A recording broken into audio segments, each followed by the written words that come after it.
सधैँ त्यहाँ 45 हुन्छ अहिले हिसाबले जाँदैछौँ है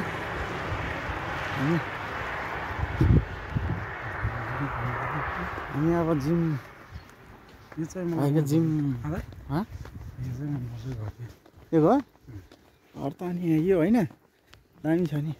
थियो ए थियो अब हिँड्दै छौँ हामी होइन अब टक्क हिँडेर त्यसपछि जिममा पुगिन्छ तर यहाँ चाहिँ जाडो छ तर यो त हेर्नु ठ्याक्कै गाउँघर जस्तो के होइन यो घर भनेको तैँले त्यो त्यो राम्रो रहेछ ठिक छ अब हामी रुम्सीको पहाडतिर चढे जस्तै छ क्या यो बाटो चाहिँ ठ्याक्कै हिँड्दैछौँ तर यहाँको है कुहिरो लागे जस्तै छ हौ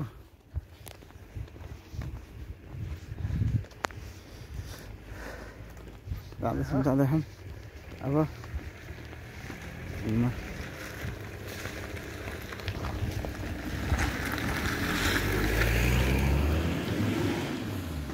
ए यो गाउँको नाम पनि होला नि त है के भन्छ यसलाई ओ तुर्पु त्यहाँ रहेछ त यहीँबाट छुट्टिन्छ कि बेदेनी छ तुर्पुको छिटो अहिले क्यामेरा जाँदा गर्नु हो र